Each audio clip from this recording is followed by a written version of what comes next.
어르신, 지금 차림은 간첩이나 탈북자 수준인데요? 누가 봐도 수상쩍습니다. 최전방 지피를 찾은 노인에게 쏟아진 경멸의 말. 겉모습만 보고 함부로 내뱉은 이 한마디가 어떤 결과를 불러올까요? 곧이어 펼쳐질 거대한 반전. 아마 여러분도 상상하지 못하실 겁니다. 차가운 바람이 철책을 흔드는 늦가을 새벽. 대한민국 민간 인통재선과 가까운 강원도 철원의 외딴 GOP 부대, 육군 제육보병사단 청성부대 예하 지피는 긴장감마저 얼어붙은 듯 침묵했다. 쌀쌀한 날씨 속 경계 근무에 나선 병사들의 숨결만이 하얗게 흩어졌다. 부대 주변의 민통선 안쪽 풍경은 황량했고 멀리 보이는 산자락은 붉게 물들었지만 을씨년스러운 분위기를 자아냈다. 77의 박창식 노인은 낡은 군용 야전 상의를 껴입고 허름한 밀진 모자를 눌러쓴 채 비포장 언덕길을 힘겹게 올라오고 있었다. 그의 손에는 군 시절부터 쓰던 낡은 알루미늄 보온병이 들려 있었다. 갓 20살, 이제 막 이등병 계급장을 단 외손자 민준이가 좋아하는 율무차였다. 구부정한 허리, 깊게 패인 주름, 군데군데 해진 옷가지와 오래된 고무신. 영락없는 민통선 근처 시골 마을 늙은 농부의 모습이었다. 정지. 신원 확인. 지피 초소의 젊은 일병이 K2 소총을 겨눈 채 날카롭게 외쳤다. 앳된 얼굴이었지만 밤샘 경계 근무로 충혈된 눈은 매서웠다. 왔소. 박민준 이병 면회 왔소다. 하랩이 되는 사람이요. 노인의 목소리는 낮고 떨렸지만 내용은 분명했다. 일병은 그의 행색을 위아래로 훑어보았다. 민통선과 가까운 지역은 늘 경계 대상이었다. 특히 수상한 노인의 출연은 그냥 넘길 수 없었다.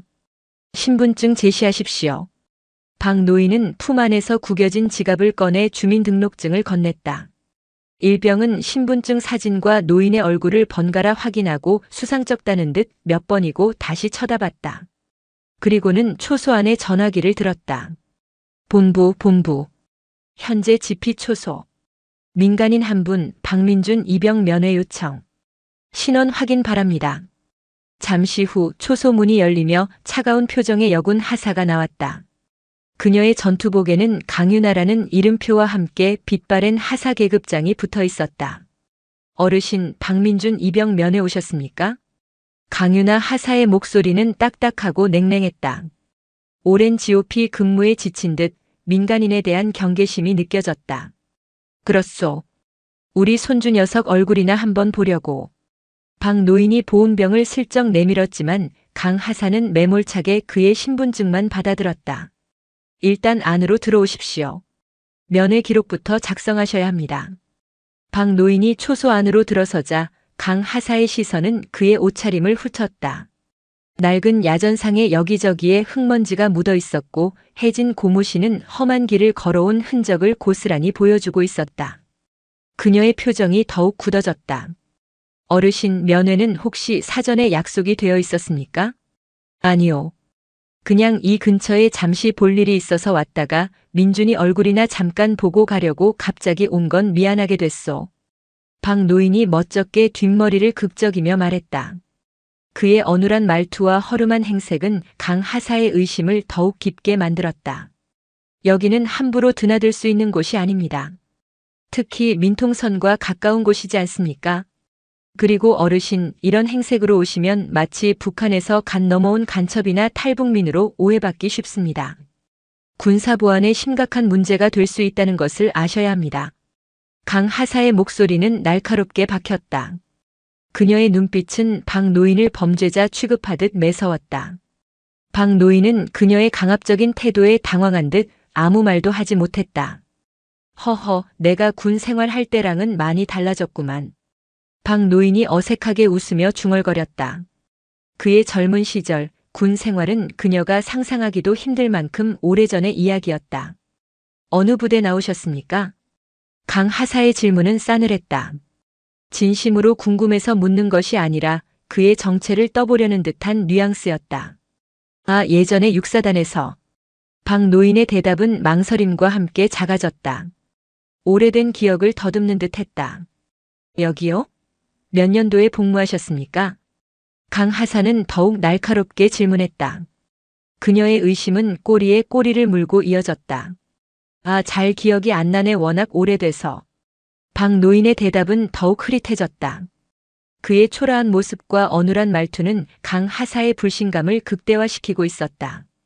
그녀는 박 노인이 들고 있는 낡은 보온병을 매서운 눈빛으로 쏘아보았다. 그리고 저 보온병은 뭡니까? 내용물 확인하겠습니다. 강 하사는 단호한 목소리로 말했다. 그녀의 태도는 더 이상 단순한 규정 준수를 넘어 노인을 잠재적인 위협으로 간주하고 있었다. 강유나 하사의 차가운 음성은 좁은 초소 안의 공기를 얼어붙게 만들었다. 그녀는 박창식 노인이 들고 있는 낡은 알루미늄 보온병을 향해 턱짓하며 명령했다. 보온병 이리 주십시오. 규정상 외부 음식물 반입은 금지되어 있습니다. 내용물은 즉시 폐기하겠습니다. 폐기라는 단어가 노인의 가슴에 비수처럼 박혔다. 외손자를 위해 새벽부터 정성껏 끓인 율무차였다. 아가씨, 그냥 율무차일 뿐이요. 우리 손주 녀석이 추울까봐. 저는 아가씨가 아니라 대한민국 육군 하사 강윤아입니다. 강 하사는 그의 말을 매몰차게 끊었다. 그녀는 박 노인의 손에서 보온병을 거의 빼앗다시피 가져갔다. 그리고는 망설임 없이 초소 밖으로 나가 뚜껑을 열었다. 김이 모락모락 피어오르는 따뜻한 율무차가 구수한 향기를 풍겼다. 그러나 강 하사는 그 온기마저 경멸스럽다는 듯 내용물을 차가운 흙바닥에 전부 쏟아버렸다. 쏴! 따뜻했던 율무차는 흙탕물과 뒤섞여 차갑게 식어갔다. 박 노인은 그 광경을 아무 말 없이 지켜보았다. 화가 나지 않았다. 그저 심장이 시리도록 아파왔다. 손자를 향한 자신의 마음이 저렇게 흙바닥에 버려지는 것만 같았다. 그는 텅 빈 보온병을 돌려받으며 떨리는 손으로 겨우 붙잡았다. 차갑게 식어버린 금속의 감촉이 그의 마음 같았다. 바로 그때 초소 안의 무전기에서 지직거리는 소리와 함께 다급한 목소리가 들려왔다. 초소. 본부에서 알린다. 박민준 이병 즉시 초소로 이동시켜 본인 외조부 신원 확인에 협조할 것. 반복한다. 박민준 이병 즉시 초소로 이동. 강 하사는 자신이 이겼다는 듯 의심스러운 눈초리로 박 노인을 쏘아보며 말했다. 잠시 기다리시죠. 손자분이 직접 와서 어르신이 할아버지가 맞는지 확인해야겠습니다. 얼마 지나지 않아 숨을 헐떡이며 한 병사가 초소로 달려왔다. 앳된 얼굴, 어깨에 빛나는 작대기 하나의 이등병. 박민준이었다. 그는 초소 안에 초라하게 서 있는 할아버지를 발견하고는 얼굴이 하얗게 질렸다. 그리고 그 옆에서 자신을 차갑게 쏘아보는 강유나 하사와 바닥에 쏟아진 율무차 자국을 보고는 모든 상황을 직감했다. 충성. 이병 박민준. 부르셔서 왔습니다. 민준은 떨리는 목소리로 격려했다. 차마 할아버지 쪽으로는 고개를 돌리지 못했다. 박민준 이병. 강 하사가 날카롭게 물었다. 이분 자네 외할아버지가 맞나? 예, 맞습니다. 민준의 목소리는 기어들어갈 듯 작았다. 온몸의 피가 거꾸로 솟는 기분이었다. 세상에서 가장 존경하고 사랑하는 할아버지가 마치 범죄자처럼 취조당하고 있었다. 자신이 보는 앞에서 할아버지가 끓여온 따뜻한 율무차는 흙바닥에 버려졌다. 무언가 말을 해야 했다. 우리 할아버지께 왜 이러십니까? 라고 소리치고 싶었다. 하지만 그는 그저 입술을 깨물 뿐이었다. 그는 대한민국 군대에서 가장 낮은 계급 2등병이었다. 눈앞의 하사는 하늘 같은 선임 간부였다. 여기서 문제를 일으키는 순간 자신의 군 생활은 지옥이 될 것이 뻔했다. 동기들의 따돌림, 선임들의 가혹행위, 간부들의 끝없는 질책 그 모든 것이 파노라마처럼 머릿속을 스쳐 지나갔다. 그의 짧은 침묵과 흔들리는 눈동자. 박창식 노인은 손자의 그 깊은 고뇌를 놓치지 않았다. 자신을 향한 사랑과 군인으로서의 두려움 사이에서 갈등하는 어린 손자의 모습이 너무나도 안쓰러웠다. 그는 손자를 더 이상 곤란하게 만들고 싶지 않았다. 됐어. 내가 갑자기 찾아온 게 잘못이지. 박 노인은 스스로 상황을 정리했다. 그는 강 하사를 향해 힘없이 고개를 숙였다. 군인 양반 수고 좀 덜어줬으면 좋겠는데 우리 손주 녀석 이제 그만 들여보내 주시오. 괜히 나 때문에 근무 시간에 불려 나와서 미안하다, 민준아. 그는 끝내 손자의 눈을 마주치지 못하고 돌아섰다. 어르신 잠시만요. 강 하사가 그를 다시 불러 세웠다. 그녀는 서류철에 무언가를 기록하며 말했다. 성함과 주민등록번호, 방문 목적, 퇴거 시간까지 모두 기록했습니다. 추후 문제 발생 시 책임 소재를 분명히 하기 위함이니 그리 아십시오. 이제 돌아가셔도 좋습니다. 마지막까지 모욕적이었다. 박 노인은 아무 대답도 하지 않고 텅 빈 보온병을 든 채 조용히 초소를 나섰다.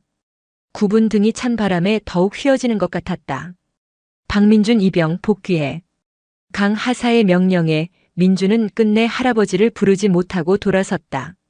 그의 등 뒤로 할아버지의 외로운 그림자가 비포장도로를 따라 천천히 멀어지고 있었다. 눈물이 핑 돌았지만 그는 이를 악물고 참았다. 군인은 울면 안 된다고 배웠기 때문이었다. 그 시각 강유나 하사는 초소 상황일지에 방금 전의 상황을 꼼꼼하게 기록하고 있었다. 특이사항 930경, 박민준 이병 외조부 방문.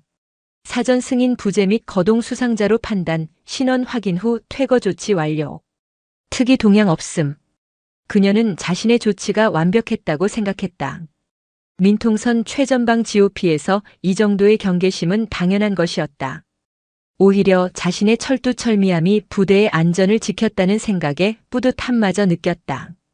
그녀는 오늘 저녁 점호 때 소대장에게 이 일을 보고하며 자신의 FM적인 근무 태도를 어필해야겠다고 다짐했다. 그녀는 알지 못했다.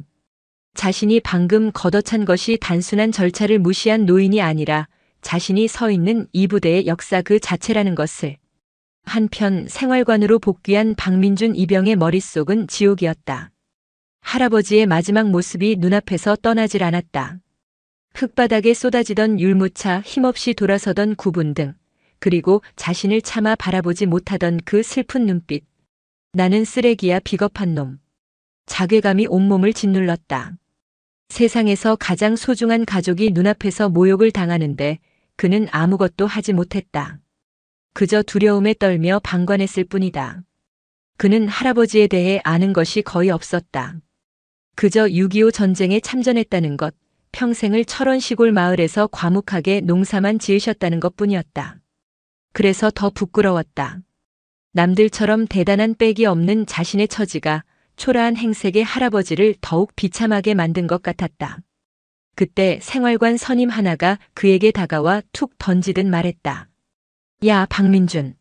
초소에 너네 할아버지 오셨다며?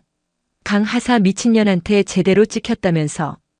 다음부터는 면회 오실 거면 미리 보고 똑바로 해라. 너 때문에 우리 분대까지 피곤해지기 싫으면. 위로가 아닌 차가운 경고였다. 민주는 아무 대답도 하지 못하고 그저 고개만 숙였다. 서러움과 죄책감에 심장이 터져버릴 것 같았다. 부대에서 한참을 걸어 나온 박창식 노인은 마을로 들어가는 길목의 낡은 정류장 의자에 주저앉았다. 찬 바람이 해진 야전상의 틈으로 파고들었다. 그는 품 안에서 낡아빠진 폴더폰을 꺼냈다. 투박하고 주름진 손가락으로 더듬더듬 버튼을 눌렀다. 전화번호부에는 이름이 몇 개 저장되어 있지 않았다. 그 중에서도 유독 눈에 띄는 이름 하나. 김태환 소장. 30년 전 자신이 사단장으로 있을 때 애지중지하며 키웠던 육사 출신 풋내기 작전장교였다. 세월이 흘러 이제는 자신이 평생을 바쳤던 바로 그 청성부대 제6보병사단의 사단장이 되어 있을 터였다. 박 노인은 잠시 망설이다 통화 버튼을 길게 눌렀다. 뚜루루 뚜루루. 청성. 사단장 소장 김태환입니다. 수화기 너머로 세월의 무게가 더해졌지만 여전히 칼날 같고 위험 있는 목소리가 들려왔다. 나다, 김장군. 박창식 노인이 나지막이 입을 뗐다. 그 순간 수화기 반대편에서 모든 소음이 멎었다. 1초, 2초 숨막히는 정적이 흘렀다. 이내 숨을 급하게 몰아쉬는 소리와 함께 믿을 수 없다는 듯 경악과 존경으로 떨리는 목소리가 터져나왔다. 선배님? 박창식 대장님? 맞으십니까? 지금 어디십니까? 김태환 소장의 목소리는 평소의 냉철함을 완전히 잃고 있었다. 청성부대의 지휘관 전군이 알아주는 강골 장군의 모습은 온데간데 없고 까마득한 전설 속 영웅의 갑작스러운 연락에 어쩔 줄 몰라 하는 신임 장교의 모습만이 남아 있었다. 자네 부대 앞 버스 정류장이다. 그냥 손주 녀석 얼굴이나 보고 갈까 했는데 그것도 쉽지가 않구나. 내가 너무 늙었지. 담담한 노인의 목소리에 김태환 소장은 심장이 쿵 하고 바닥으로 떨어지는 것을 느꼈다. 우리 부대 앞에 박창식 대장님께서 와 계셨다고. 부대에는 무슨 일로 아니 손주분이 저희 사단에 있습니까? 성함이 어떻게 됩니까? 박민준. 이번에 들어온 이등병이라더군. 얼굴은 못 봤다. 내가 행색이 불량해서 간첩인 줄 알았다더구나. 허허 맞는 말이지. 요즘 세상이 어떤 세상인데. 늙은 군인은 그저 조용히 사라져야 하는데 괜히 애들 군기만 흐려놓을 뻔했다. 박창식 노인의 자주 섞인 웃음소리가 수화기를 타고 넘어오는 순간 김태환 소장의 얼굴에서 핏기가 싹 가셨다. 손에 든 수화기를 부서져라 꽉 쥐었다.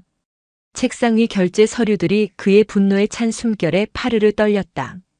행색이 불량해서, 간첩인 줄 알아서, 대한민국 6.25 전쟁에 살아있는 영웅, 백마고지 전투에 숨겨진 주역이자 자신이 평생 군인으로서의 사표로 삼아온 스승에게 감히 자신의 부대원인 자신의 부대 안에서 선배님 잠시만 제발 잠시만 거기 그대로 계십시오. 5분 아니 3분이면 됩니다. 제가 지금 당장 지휘 헬기를 띄우겠습니다. 제가 직접 모시러 가겠습니다. 됐다. 소란 피우지 마라. 젊은 하사가 규정대로 일 잘하는 걸 가지고 뭘 그러나. 나 이제 버스 와서 가봐야 한다. 선배님, 제발 잠시만. 김 소장의 외침이 끝나기도 전에 전화는 끊어졌다. 뚝 하는 소리와 함께 찾아온 정막. 김 소장은 끊어진 전화기를 귀에 댄 채 한동안 석상처럼 굳어 있었다. 그의 사무실 벽에는 역대 사단장들의 사진과 함께 6사단 청성부대의 역사가 담긴 낡은 흑백 사진들이 걸려 있었다. 그 사진들의 가장 중심에 젊은 시절의 박창식 대위가 있었다. 바로 그가 자신의 부하에게 문전박대를 당했다. 쾅! 김태환 소장이 수화기를 책상에 내리치자 육중한 원목 책상이 비명을 질렀다. 그는 즉시 비상직통 전화를 들었다. 그의 목소리는 분노로 떨렸지만 이상할 만큼 차갑고 낮게 가라앉아 있었다. 수화기 너머의 상대는 예하 연대장인 대령이었다. 연대장. 예, 사단장님. 청성. 자네 연대 예하 지피에서 오늘 무슨 일이 있었는지 알고 있나? 잘 모르겠습니다, 사단장님. 모른다고? 지금 당장 자네 연대 전체에 5분 전투대기 발령해. 예? 실상황입니까? 실상황보다 더하다. 이건 전쟁이다. 우리 육사단의 명예와 존립을 건 전쟁이야. 그리고 자네 지금 당장 관용차 돌려서 부대 정문 박버스 정류장으로 가.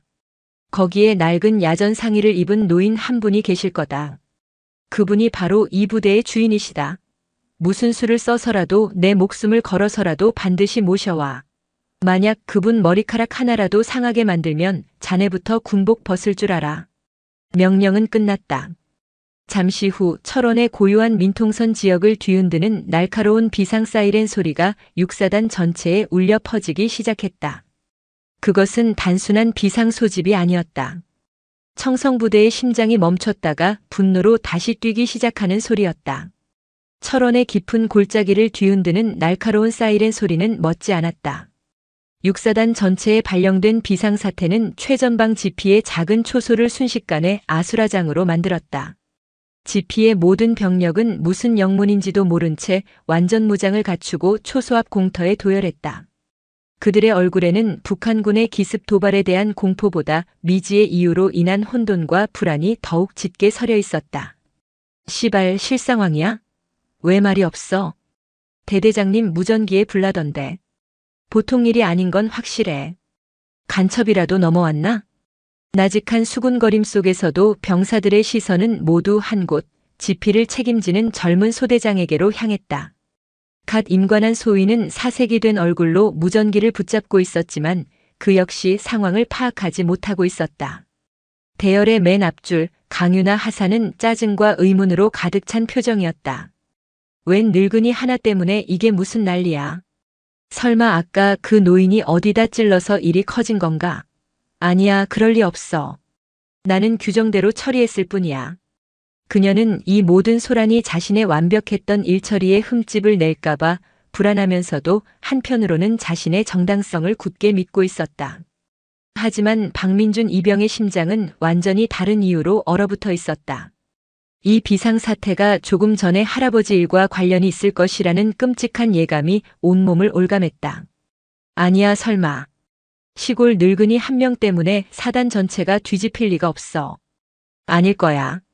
스스로를 필사적으로 다그쳤지만 비오기 전 수시는 무릎처럼 불길한 예감은 사라지지 않았다. 그때였다.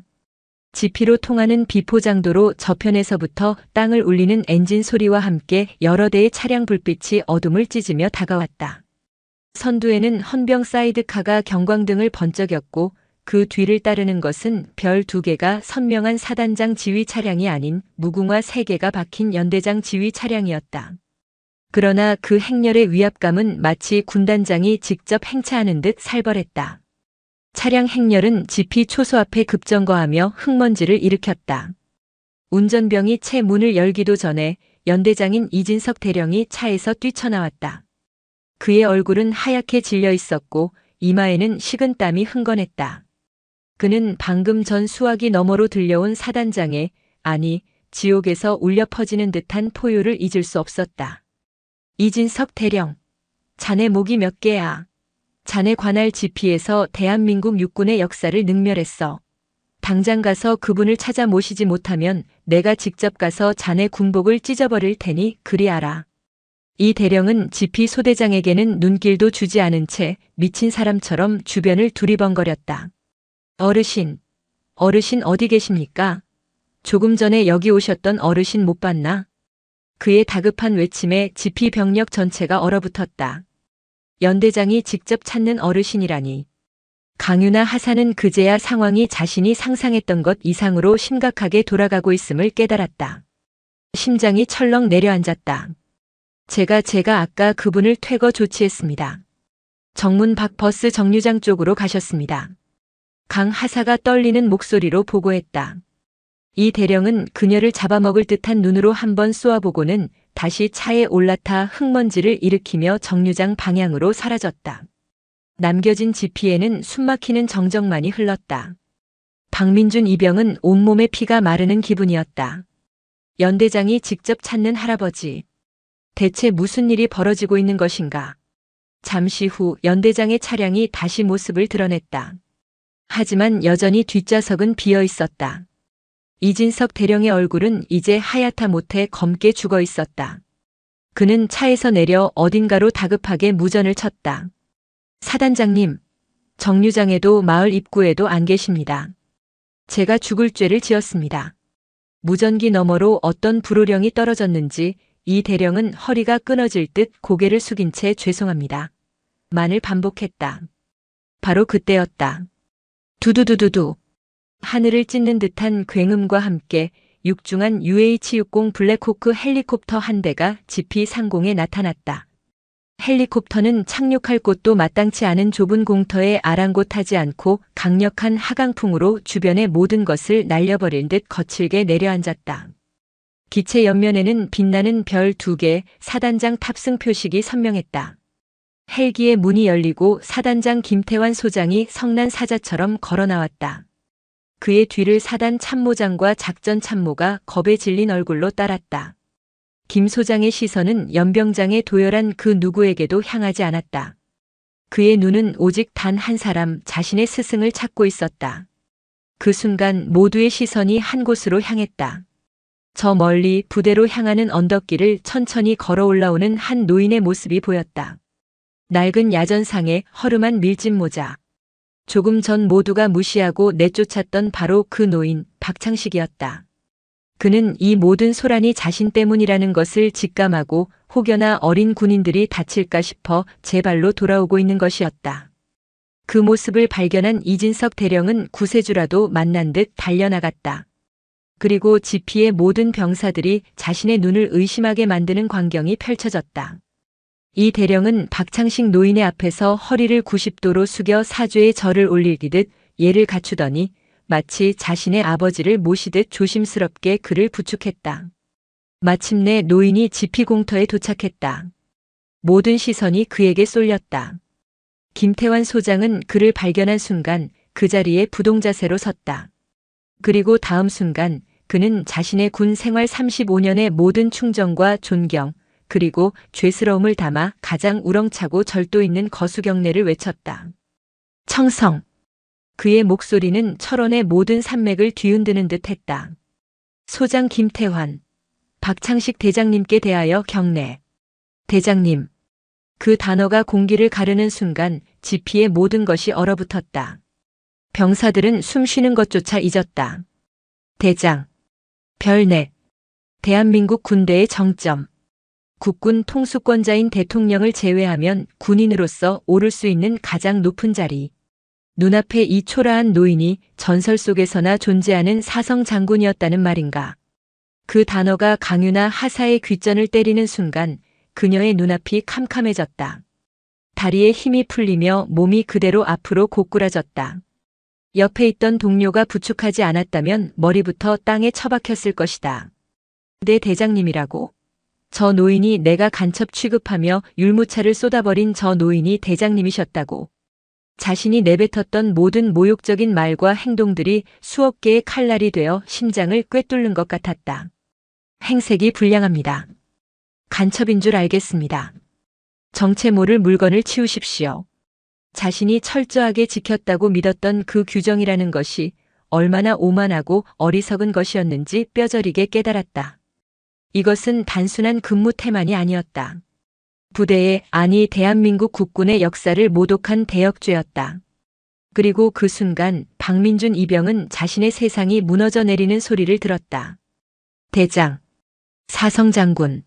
할아버지가 평생 과묵하게 밭만 갈고 장날이면 좌판에서 나무를 팔던 우리 할아버지가 어릴 적 할아버지의 낡은 옷장에서 금빛 별 4개가 달린 낡은 군복을 발견하고 할아버지, 이거 뭐야? 라고 물었을 때 그냥 옛날에 입던 작업복이야. 라며 무심하게 옷장 문을 닫던 모습이 떠올랐다. 군인이 되겠다고 했을 때 힘들 텐데. 라며 걱정스럽게 자신의 손을 잡아주던 흑투성이의 거친 손의 감촉이 생각났다. 모든 것이 할아버지의 배려였다. 자신이 평범하게 자라길 바랐던 자신의 과거가 손자에게 부담이 될까 평생을 숨겨왔던 할아버지의 깊은 사랑이었다. 그걸 알지 못하고 나는 오늘 할아버지를 부끄러워했다. 선임 간부 앞에서 할아버지를 외면했다. 비겁하게 침묵했다. 으흑흑. 박민준 이병의 입에서 억눌린 흐느낌이 터져나왔다. 그는 전투모를 푹 눌러쓴 채 터져나오는 울음을 삼키기 위해 안간힘을 썼다.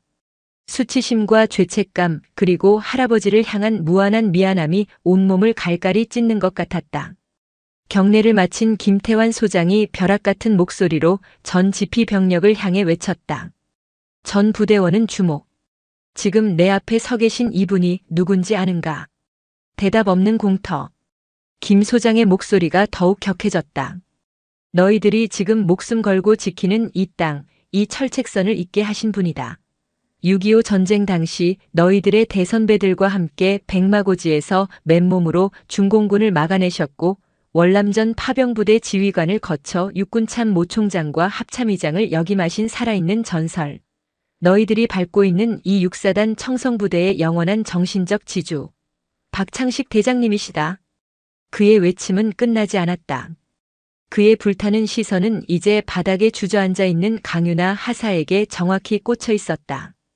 그런데 오늘 이 부대의 심장이신 분께서 일개 하사 따위에게 간첩 취급을 받으셨다. 평생을 조국에 바친 영웅께서 손주에게 주려던 따뜻한 차 한 잔을 이 차가운 땅바닥에 버려지는 수모를 겪으셨단 말이다. 이것이 너희들이 말하는 군기강인가? 이것이 청성부대의 정신인가? 연병장을 얼어붙게 만든 김태환 소장의 마지막 포효가 끝나자 그의 얼음 같던 시선이 마침내 바닥에 주저앉아 있는 강유나 하사에게 꽂혔다. 그 시선은 물리적인 힘이 있는 것처럼 강 하사의 온몸을 짓눌렀다. 김 소장은 성큼성큼 그녀에게로 걸어갔다. 그의 전투화가 흙바닥을 지시기는 소리가 마치 사형 선고처럼 울렸다. 강윤아 하사. 김 소장의 목소리는 분노를 넘어선 차가운 경멸을 담고 있었다. 일어나. 그의 명령에 강 하사는 마치 전기 충격을 받은 것처럼 몸을 떨었지만 다리에 힘이 풀려 일어설 수 없었다. 그녀는 그저 고개를 땅에 쳐박고 흐느낄 뿐이었다. 일어나지 못하나? 좋다. 그럼 거기서 들어라. 김 소장은 그녀를 내려다보며 말을 이었다. 그의 목소리는 모든 감정이 거세된 칼날 같은 법 집행자의 그것이었다. 너는 오늘 군인으로서 3가지 대역죄를 저질렀다. 첫째, 민간인을 잠재적 위협으로 간주하고 모욕하여 대군 신뢰를 실추시킨 죄. 둘째, 자신의 조부와 같은 어르신에게 최소한의 예의도 보이지 않아 군의 명예를 더럽힌 죄. 그리고 셋째, 이 부대에 살아있는 역사이자 대한민국 국군의 상징이신 대선배를 알아보지 못하고 능멸하여 군의 근간을 뒤흔든 죄다. 그의 말 한마디 한마디가 강 하사의 심장에 낙인처럼 찍혔다. 너는 더 이상 군복을 입을 자격이 없다. 오늘부로 보직 해임이다. 내일 아침 당장 징계위원회를 소집하여 불명예 전역을 포함한 가장 무거운 처벌을 내릴 것이다. 내가 그토록 신봉하던 규정과 절차에 따라 내군 생활을 여기서 끝내주겠다. 이해 있나? 사형 선고였다. 강 하사는 아무 대답도 하지 못했다. 아니, 할 수 없었다. 그녀의 군인으로서의 삶은 그녀가 가장 자랑스러워하던 바로 그 순간에 끝장나고 말았다. 김 소장이 몸을 돌려 다른 지시를 내리려는 순간이었다. 됐다, 김 장군. 그만하게. 모든 것을 잠재우는 나지막하지만 단호한 목소리. 박창식 대장이었다. 그는 조용히 손을 들어 김 소장의 팔을 잡았다. 거칠고 주름진 손이었지만 그 안에는 성난 사단장마저 멈추게 하는 산과 같은 무게의 힘이 있었다. 선배님, 하지만 이자는 그만하면 됐다. 박 대장의 그 한마디에 치밀어 오르던 분노로 온몸을 떨던 김태환 소장은 억지로 감정을 삼켰다. 박 대장은 바닥에 무너져 있는 강윤아 하사를 내려다보았다. 그의 눈에는 분노가 아닌 깊은 연민이 담겨 있었다. 일어나라, 군인. 강 하사는 차마 고개를 들지 못하고 흐느끼기만 했다. 박 대장의 목소리가 조금 더 단호해졌다. 대한민국 군인은 그렇게 쉽게 무릎 꿇지 않는다. 내가 저지른 죄의 무게가 아무리 무겁더라도 그 죄를 책임지기 위해서라도 내 2발로 일어서야 한다. 일어나. 그 말에는 거역할 수 없는 힘이 있었다. 강 하사는 옆 동료의 부축을 받으며 비틀거리며 겨우 몸을 일으켰다. 박 대장은 그녀를 지나쳐 지피에 도열한 모든 부대원을 향해 입을 열었다. 그의 목소리는 쩌렁쩌렁 울리지는 않았지만 이상하게도 모든 이의 귓가에 그리고 심장에 선명하게 박혔다. 저 하사의 잘못이 물론 크다. 하지만 저 하사 한 명에게만 모든 책임을 물을 수는 없다. 규정을 지키려는 마음가짐 자체는 틀리지 않았기 때문이다. 군인에게 규율은 생명이니까. 다만 그 칼날을 어디에 누구에게 겨눠야 하는지 배우지 못했을 뿐이다. 그의 시선이 부대의 가장 어린 이등병부터 최고참 연대장 그리고 사단장인 김태환 소장까지 천천히 훑었다.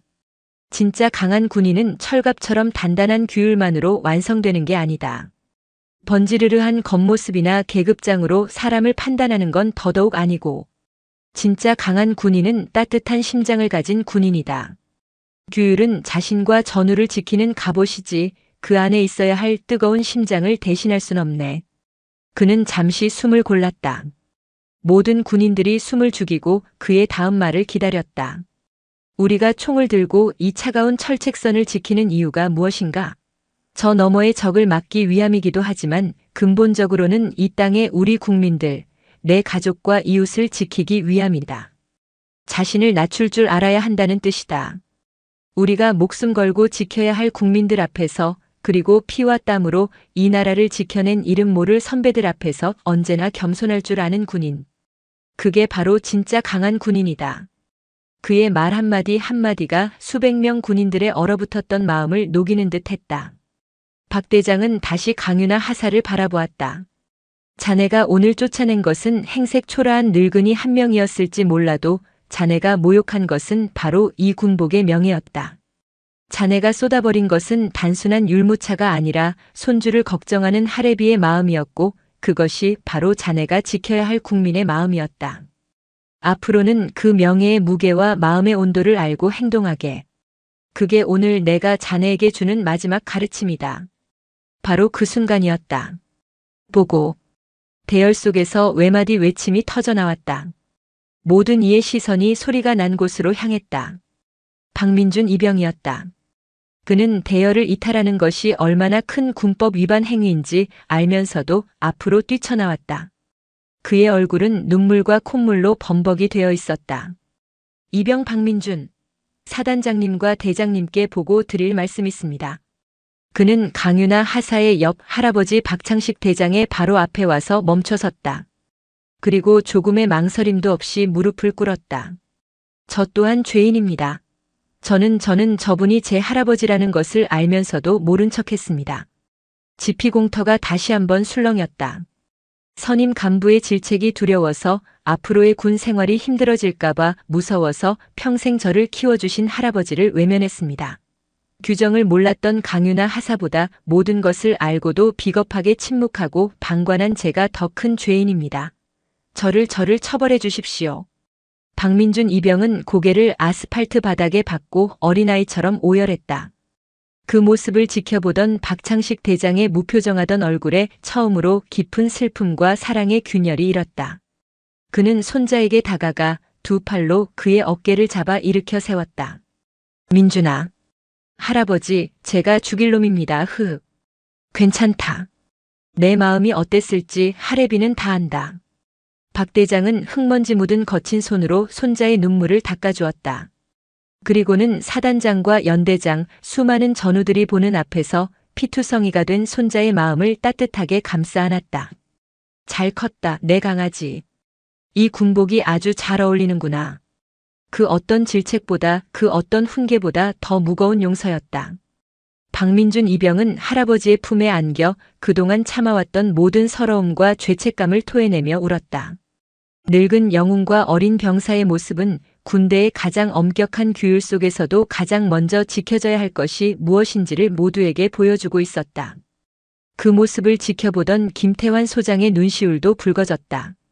그는 스승의 위대한 용서 앞에서 자신의 분노가 얼마나 작고 부끄러운 것이었는지 깨달았다. 그는 앞으로 나서며 다시 한번 목소리를 가다듬었다. 그의 목소리에는 이제 분노가 아닌 깊은 성찰과 다짐이 담겨 있었다. 전 부대원은 들어라. 오늘 우리는 총 한 발 쏘지 않고 우리 군 생활 중 가장 중요한 전투를 치렀다. 그리고 하마터면 이 전투에서 우리 모두가 패배할 뻔했다. 그의 시선이 모든 부대원들의 눈을 하나하나 맞추었다. 오늘의 이 치욕을 각자의 군번줄과 함께 심장에 새긴다. 오늘 이 시간부로 우리 제6보병사단 청성부대의 제일 행동 강령은 철통 경계가 아니다. 그것은 바로 국민에 대한 절대적인 존중과 선배 전우에 대한 무한한 예우다. 이보다 우선하는 규정과 규칙은 이 부대에 존재하지 않는다. 알겠나? 그 순간 연병장을 가득 메운 수백 명의 군인들의 입에서 약속이라도 한 듯 하나의 함성이 터져나왔다. 그것은 부대의 역사를 뒤바꾸는 포효였다. 청성. 철원의 산맥이 그 함성에 화답하듯 울렸다. 차가운 가을 해가 서산 너머로 기울고 있었다.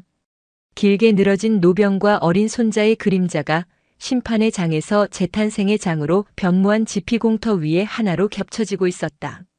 강철의 대장이 남긴 군인의 심장은 그렇게 새로운 세대의 푸른 별들에게로 뜨겁게 이어지고 있었다. 철원의 산맥을 울렸던 함성이 잦아들자 지피공터에는 깊은 정적만이 남았다. 김태환 소장은 스승이자 살아있는 전설인 박창식 대장 앞에 고개를 숙였다. 그의 눈에는 더 이상 분노가 아닌 제자로서의 존경심과 부끄러움만이 가득했다.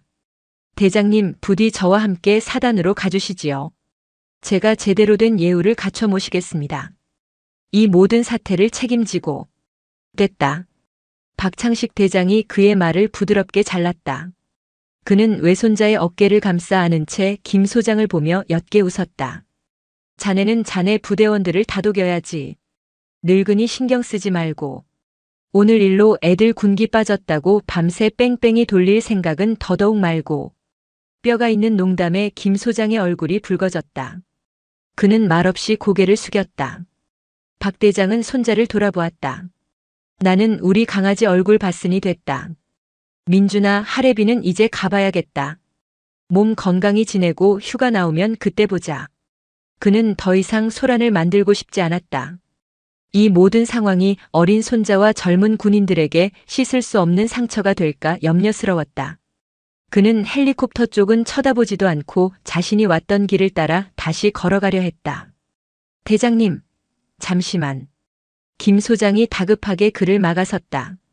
그리고는 결심한 듯 자신의 곁에 서 있던 강유나 하사와 박민준 이병을 불렀다. 두 사람은 죄인처럼 고개를 숙인 채 그에게 다가왔다. 너희 둘 지금부터 내가 내리는 명령을 수행한다. 대장님을 두 분의 부모님이라 생각하고 가장 안전하고 편안하게 댁까지 모셔다 드려라. 이는 너희에게 내리는 벌이자 다시 한번 군인으로 태어날 수 있는 마지막 기회다. 그리고 그는 박 대장을 향해 다시 한번 허리를 깊이 숙였다. 선배님, 부디 이 철없는 후배들에게 마지막 가르침을 베풀어 주십시오. 그것은 한 사단의 지휘관이 내릴 수 있는 가장 지혜로운 명령이었다. 박 대장은 잠시 김 소장을 바라보다 말없이 고개를 끄덕였다. 그날 오후 연대장의 지휘 차량은 사성 장군과 하사, 그리고 이등병이라는 기묘한 조합을 태우고 철원의 굽이진 시골길을 달렸다. 차 안에서는 아무도 말이 없었다. 강유나 하사와 박민준 이병은 운전석 칸막이 너머로 보이는 노병의 구분 등을 보며 무슨 생각을 했을까? 아마도 그들은 군 생활 내내, 아니 평생 그 침묵의 무게를 잊지 못할 것이었다. 그날 저녁 육사단 사단장실. 김태환 소장 앞에 강유나 하사와 박민준 이병이 복귀 보고를 위해 서 있었다. 두 사람의 얼굴에는 깊은 수심과 함께 이전에는 볼 수 없었던 미묘한 변화의 기운이 서려 있었다. 너희 둘. 김 소장의 목소리는 낮고 차분했다. 오늘 일에 대해 너희는 부대의 명예를 실추시키고 군 기강을 문란하게 한 죄를 지었다. 군법대로라면 지금 당장 너희의 군복을 벗겨도 할 말이 없을 것이다. 두 하사와 이병의 어깨가 더욱 움츠러들었다. 하지만 박창식 대장님께서 너희에게 마지막 기회를 주셨다. 군인으로서 과오를 만회하고 다시 태어날 기회를. 그래서 나 또한 너희에게 벌이 아닌 임무를 주려고 한다. 김 소장은 자리에서 일어나 책장에서 낡고 두꺼운 부대 역사 기록철 여러 개를 꺼내왔다. 강유나 하사. 예, 사단장님. 자네에게 첫 번째 임무를 준다. 오늘부터 3개월간 자네는 우리 육사단 출신의 모든 예비역 선배님들의 자료를 수집하고 생존해 계신 분들의 댁을 직접 방문하여 감사의 인사를 전하고 그분들의 군 생활에 대한 기록을 영상과 글로 남겨라. 자네의 그 철두철미한 규정 준수 능력을 이제는 사람을 향해 쓰도록 해라. 강 하사의 눈이 커졌다. 예상했던 영창이나 징계가 아니었다. 박민준 이병. 박민준. 자네에게는 두 번째 임무를 준다. 자네는 강 하사를 도와 이 모든 과정을 보좌하고 특히 자네의 할아버지 박창식 대장님의 군 일대기를 자네 손으로 직접 기록하여 보고서를 작성해라. 분량은 최소 100페이지다.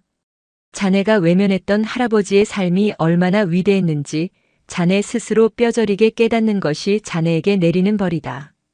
그것은 징계가 아니었다. 참회와 배움 그리고 성장의 기회였다. 두 사람은 서로를 바라보았다.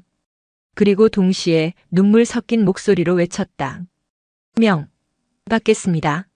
3개월 후 철원의 첫눈이 펑펑 내리던 겨울. 한파가 몰아닥친 육사단 지피 초소. 면회객 대기실은 낡았지만 온기로 가득했다. 아이고 할머니. 길이 많이 미끄러우셨죠? 이리 들어오셔서 따뜻한 커피 한 잔 먼저 하세요. 한 상병이 버선발로 뛰어나가 보따리를 든 한 할머니를 부축하며 안으로 모셨다. 그는 익숙하게 난로 옆 가장 따뜻한 자리를 내어주고 뜨거운 믹스커피를 타서 건넸다. 손주놈 면회 오셨구나. 제가 바로 연결해 드리겠습니다. 잠시만 몸 좀 녹이고 편히 앉아 계세요. 상냥하고 따뜻한 미소. 3개월 전에 얼음 같던 분위기는 온데간데 없었다. 초소 한쪽 벽에는 작은 액자가 걸려 있었다. 진짜 강한 군인은 마음이 따뜻한 군인입니다. 그 문구는 지피의 새로운 근무 수칙이 되어 있었다. 같은 시각 박민준 이병은 휴가를 나와 할아버지의 집 마루에 앉아 있었다.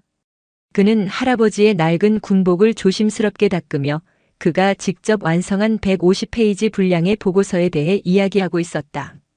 할아버지, 백마고지 전투 때 정말 포탄 파편이 헬멧을 뚫고 지나갔어요? 보고서 쓰면서도 믿기지가 않았어요. 이제 그의 목소리에는 어색함이나 부끄러움이 없었다. 오직 존경과 자부심만이 가득했다. 박창식 대장은 손자의 머리를 쓰다듬으며 조용히 웃었다. 두 사람 사이에 보이지 않던 벽은 완전히 허물어져 있었다. 그리고 또 한 달 후 육사단 역사관. 새롭게 단장한 특별 전시관 푸른 별의 심장 개관식이 열렸다. 전시관의 기획과 구성을 총괄한 것은 바로 강윤아 하사였다. 그녀는 지난 수개월간 전국을 돌며 수십 명의 육사단 참전 용사들을 만났고 그들의 빛바랜 사진과 손때 묻은 유품 그리고 가슴 저린 증언들을 모아 이곳을 채웠다. 전시관 가장 중앙에는 박창식 대장의 낡은 야전 상의와 그가 평생 간직해온 낡은 알루미늄 보온병이 전시되어 있었다. 그리고 그 옆에는 강 하사가 직접 쓴 문구가 새겨져 있었다. 이 야전 상의는 조국을 지킨 영웅의 갑옷이었고 이 보온병은 손자를 사랑한 할아버지의 심장이었습니다. 우리는 둘 중 하나라도 잊어서는 안 됩니다. 개관식에는 김태환 소장을 비롯한 사단 전 지휘관과 신병들이 참석했다. 강윤아 하사는 떨리지만 힘있는 목소리로 신병들 앞에서 자신이 기획한 전시를 설명하고 있었다. 그녀의 얼굴에서는 더 이상 오만함이나 냉정함을 찾아볼 수 없었다. 오직 선배 전우에 대한 깊은 존경과 따뜻한 자부심만이 빛나고 있었다. 그 모습을 지켜보던 김태환 소장의 얼굴에 흐뭇한 미소가 번졌다. 늙은 군인은 사라지지 않았다. 다만 다음 세대의 심장 속에서 새로운 방식으로 다시 타오를 뿐이었다. 육사단 역사관 입구 가장 잘 보이는 곳에는 부대의 새로운 제1행동 강령이 금빛 명패에 새겨져 그날의 이야기를 전설처럼 전하고 있었다. 국민에 대한 절대적인 존중과 선배 전우에 대한 무한한 예우. 이것이 청성의 심장이다. 오늘 사연이 마음에 남으셨다면 구독과 좋아요 그리고 당신은 어디서 보고 계신지 댓글로 남겨주세요. 여러분의 응원은 큰 힘이 됩니다. 그리고 함께 나누고 싶은 사람이 있다면 영상을 공유해주세요. 감사합니다. 어르신, 지금 차림은 간첩이나 탈북자 수준인데요? 누가 봐도 수상쩍습니다. 최전방 지피를 찾은 노인에게 쏟아진 경멸의 말. 겉모습만 보고 함부로 내뱉은 이 한마디가 어떤 결과를 불러올까요? 곧이어 펼쳐질 거대한 반전. 아마 여러분도 상상하지 못하실 겁니다. 차가운 바람이 철책을 흔드는 늦가을 새벽. 대한민국 민간 인통재선과 가까운 강원도 철원의 외딴 GOP 부대, 육군 제6보병사단 청성부대 예하 지피는 긴장감마저 얼어붙은 듯 침묵했다. 쌀쌀한 날씨 속 경계 근무에 나선 병사들의 숨결만이 하얗게 흩어졌다. 부대 주변의 민통선 안쪽 풍경은 황량했고 멀리 보이는 산자락은 붉게 물들었지만 을씨년스러운 분위기를 자아냈다. 77의 박창식 노인은 낡은 군용 야전 상의를 껴입고 허름한 밀진 모자를 눌러쓴 채 비포장 언덕길을 힘겹게 올라오고 있었다. 그의 손에는 군 시절부터 쓰던 낡은 알루미늄 보온병이 들려 있었다. 갓 20살, 이제 막 이등병 계급장을 단 외손자 민준이가 좋아하는 율무차였다. 구부정한 허리, 깊게 패인 주름, 군데군데 해진 옷가지와 오래된 고무신. 영락 없는 민통선 근처 시골 마을 늙은 농부의 모습이었다. 정지. 신원 확인.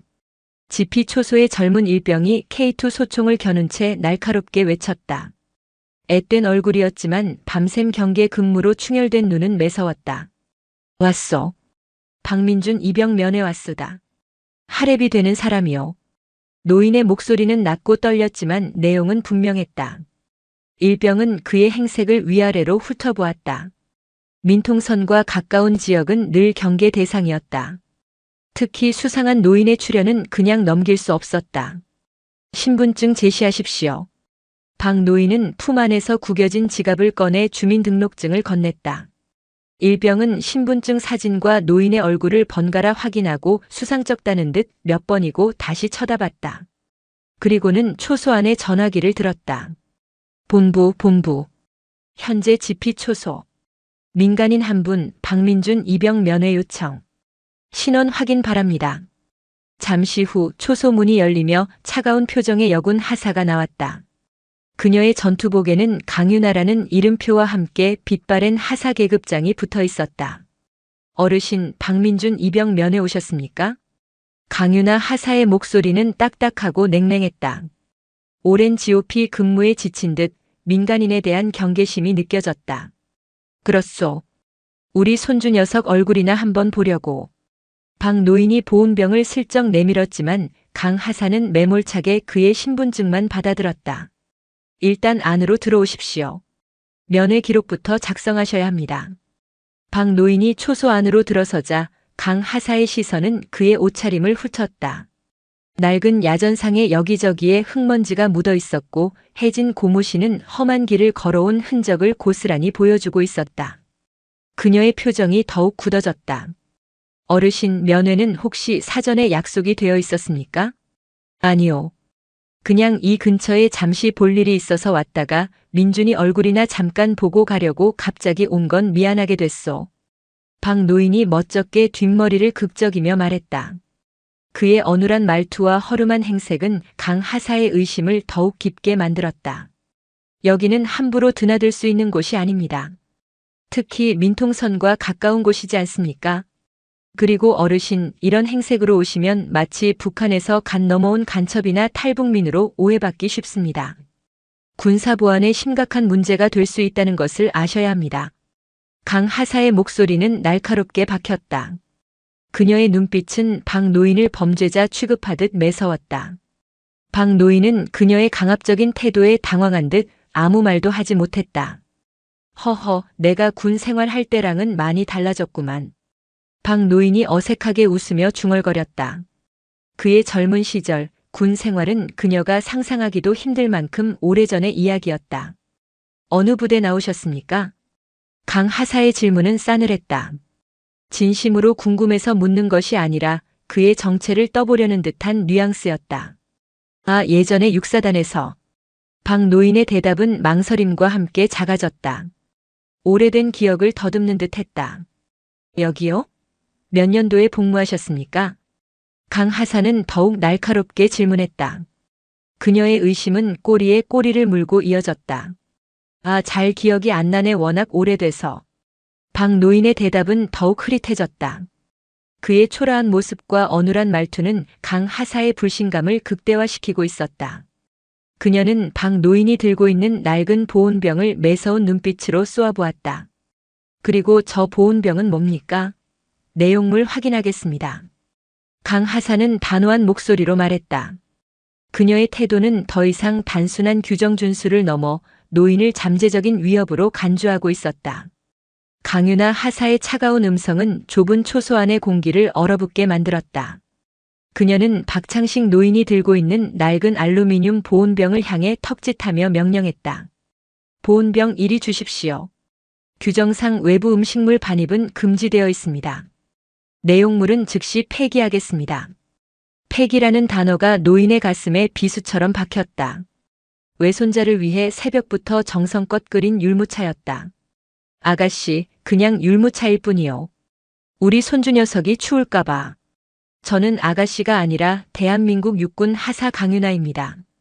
강 하사는 그의 말을 매몰차게 끊었다. 그녀는 박 노인의 손에서 보온병을 거의 빼앗다시피 가져갔다. 그리고는 망설임 없이 초소 밖으로 나가 뚜껑을 열었다. 김이 모락모락 피어오르는 따뜻한 율무차가 구수한 향기를 풍겼다. 그러나 강 하사는 그 온기마저 경멸스럽다는 듯 내용물을 차가운 흙바닥에 전부 쏟아버렸다. 쏴! 따뜻했던 율무차는 흙탕물과 뒤섞여 차갑게 식어갔다. 박 노인은 그 광경을 아무 말 없이 지켜보았다. 화가 나지 않았다.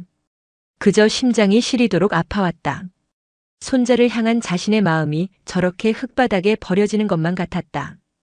그는 텅 빈 보온병을 돌려받으며 떨리는 손으로 겨우 붙잡았다. 차갑게 식어버린 금속의 감촉이 그의 마음 같았다. 바로 그때 초소 안의 무전기에서 지직거리는 소리와 함께 다급한 목소리가 들려왔다. 초소, 초소. 본부에서 알린다. 박민준 이병 즉시 초소로 이동시켜 본인 외조부 신원 확인에 협조할 것. 반복한다. 박민준 이병 즉시 초소로 이동. 강 하사는 자신이 이겼다는 듯 의심스러운 눈초리로 박 노인을 쏘아보며 말했다. 잠시 기다리시죠. 손자분이 직접 와서 어르신이 할아버지가 맞는지 확인해야겠습니다. 얼마 지나지 않아 숨을 헐떡이며 한 병사가 초소로 달려왔다. 앳된 얼굴, 어깨에 빛나는 작대기 하나의 이등병. 박민준이었다. 그는 초소 안에 초라하게 서 있는 할아버지를 발견하고는 얼굴이 하얗게 질렸다. 그리고 그 옆에서 자신을 차갑게 쏘아보는 강유나 하사와 바닥에 쏟아진 율무차 자국을 보고는 모든 상황을 직감했다. 충성. 이병 박민준. 부르셔서 왔습니다. 민준은 떨리는 목소리로 격려했다. 차마 할아버지 쪽으로는 고개를 돌리지 못했다. 박민준 이병. 강 하사가 날카롭게 물었다. 이분 자네 외할아버지가 맞나? 예, 맞습니다. 민준의 목소리는 기어들어갈 듯 작았다. 온몸의 피가 거꾸로 솟는 기분이었다. 세상에서 가장 존경하고 사랑하는 할아버지가 마치 범죄자처럼 취조당하고 있었다. 자신이 보는 앞에서 할아버지가 끓여온 따뜻한 율무차는 흙바닥에 버려졌다. 무언가 말을 해야 했다. 우리 할아버지께 왜 이러십니까? 라고 소리치고 싶었다. 하지만 그는 그저 입술을 깨물 뿐이었다. 그는 대한민국 군대에서 가장 낮은 계급 2등병이었다. 눈앞의 하사는 하늘 같은 선임 간부였다. 여기서 문제를 일으키는 순간 자신의 군 생활은 지옥이 될 것이 뻔했다. 동기들의 따돌림, 선임들의 가혹행위, 간부들의 끝없는 질책 그 모든 것이 파노라마처럼 머릿속을 스쳐 지나갔다. 그의 짧은 침묵과 흔들리는 눈동자. 박창식 노인은 손자의 그 깊은 고뇌를 놓치지 않았다. 자신을 향한 사랑과 군인으로서의 두려움 사이에서 갈등하는 어린 손자의 모습이 너무나도 안쓰러웠다. 그는 손자를 더 이상 곤란하게 만들고 싶지 않았다. 됐어. 내가 갑자기 찾아온 게 잘못이지. 박 노인은 스스로 상황을 정리했다. 그는 강 하사를 향해 힘없이 고개를 숙였다. 군인 양반 수고 좀 덜어줬으면 좋겠는데 우리 손주 녀석 이제 그만 들여보내 주시오. 괜히 나 때문에 근무 시간에 불려나와서 미안하다, 민준아. 그는 끝내 손자의 눈을 마주치지 못하고 돌아섰다. 어르신 잠시만요. 강 하사가 그를 다시 불러 세웠다. 그녀는 서류철에 무언가를 기록하며 말했다. 성함과 주민등록번호, 방문 목적, 퇴거 시간까지 모두 기록했습니다. 추후 문제 발생 시 책임 소재를 분명히 하기 위함이니 그리 아십시오. 이제 돌아가셔도 좋습니다. 마지막까지 모욕적이었다. 박 노인은 아무 대답도 하지 않고 텅 빈 보온병을 든 채 조용히 초소를 나섰다. 굽은 등이 찬 바람에 더욱 휘어지는 것 같았다. 박민준 이병 복귀해. 강 하사의 명령에 민준은 끝내 할아버지를 부르지 못하고 돌아섰다. 그의 등 뒤로 할아버지의 외로운 그림자가 비포장도로를 따라 천천히 멀어지고 있었다. 눈물이 핑 돌았지만 그는 이를 악물고 참았다. 군인은 울면 안 된다고 배웠기 때문이었다. 그 시각 강유나 하사는 초소 상황일지에 방금 전의 상황을 꼼꼼하게 기록하고 있었다. 특이사항 930경, 박민준 이병 외조부 방문. 사전 승인 부재 및 거동 수상자로 판단, 신원 확인 후 퇴거 조치 완료. 특이 동향 없음. 그녀는 자신의 조치가 완벽했다고 생각했다. 민통선 최전방 GOP에서 이 정도의 경계심은 당연한 것이었다. 오히려 자신의 철두철미함이 부대의 안전을 지켰다는 생각에 뿌듯함마저 느꼈다. 그녀는 오늘 저녁 점호 때 소대장에게 이 일을 보고하며 자신의 FM적인 근무 태도를 어필해야겠다고 다짐했다. 그녀는 알지 못했다. 자신이 방금 걷어찬 것이 단순한 절차를 무시한 노인이 아니라 자신이 서 있는 이 부대의 역사 그 자체라는 것을. 한편 생활관으로 복귀한 박민준 이병의 머릿속은 지옥이었다. 할아버지의 마지막 모습이 눈앞에서 떠나질 않았다. 흙바닥에 쏟아지던 율무차, 힘없이 돌아서던 구분 등, 그리고 자신을 차마 바라보지 못하던 그 슬픈 눈빛. 나는 쓰레기야, 비겁한 놈. 자괴감이 온몸을 짓눌렀다. 세상에서 가장 소중한 가족이 눈앞에서 모욕을 당하는데 그는 아무것도 하지 못했다. 그저 두려움에 떨며 방관했을 뿐이다. 그는 할아버지에 대해 아는 것이 거의 없었다. 그저 6.25 전쟁에 참전했다는 것, 평생을 철원 시골 마을에서 과묵하게 농사만 지으셨다는 것뿐이었다. 그래서 더 부끄러웠다. 남들처럼 대단한 빽이 없는 자신의 처지가 초라한 행색의 할아버지를 더욱 비참하게 만든 것 같았다. 그때 생활관 선임 하나가 그에게 다가와 툭 던지듯 말했다. 야, 박민준. 초소에 너네 할아버지 오셨다며? 강하사 미친년한테 제대로 찍혔다면서. 다음부터는 면회 오실 거면 미리 보고 똑바로 해라. 너 때문에 우리 분대까지 피곤해지기 싫으면. 위로가 아닌 차가운 경고였다. 민주는 아무 대답도 하지 못하고 그저 고개만 숙였다. 서러움과 죄책감에 심장이 터져버릴 것 같았다. 부대에서 한참을 걸어 나온 박창식 노인은 마을로 들어가는 길목의 낡은 정류장 의자에 주저앉았다. 찬 바람이 해진 야전상의 틈으로 파고들었다. 그는 품 안에서 낡아빠진 폴더폰을 꺼냈다. 투박하고 주름진 손가락으로 더듬더듬 버튼을 눌렀다. 전화번호부에는 이름이 몇 개 저장되어 있지 않았다. 그 중에서도 유독 눈에 띄는 이름 하나. 김태환 소장. 30년 전 자신이 사단장으로 있을 때 애지중지하며 키웠던 육사 출신 풋내기 작전장교였다. 세월이 흘러 이제는 자신이 평생을 바쳤던 바로 그 청성부대 제6보병사단의 사단장이 되어 있을 터였다. 박 노인은 잠시 망설이다 통화 버튼을 길게 눌렀다. 뚜루루 뚜루루.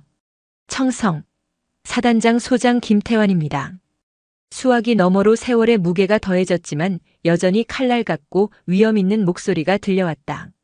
나다, 김장군. 박창식 노인이 나지막이 입을 뗐다. 그 순간 수화기 반대편에서 모든 소음이 멎었다. 1초, 2초 숨막히는 정적이 흘렀다. 이내 숨을 급하게 몰아쉬는 소리와 함께 믿을 수 없다는 듯 경악과 존경으로 떨리는 목소리가 터져나왔다. 선배님? 박창식 대장님? 맞으십니까? 지금 어디십니까? 김태환 소장의 목소리는 평소의 냉철함을 완전히 잃고 있었다. 청성부대의 지휘관 전군이 알아주는 강골 장군의 모습은 온데간데 없고 까마득한 전설 속 영웅의 갑작스러운 연락에 어쩔 줄 몰라 하는 신임 장교의 모습만이 남아있었다.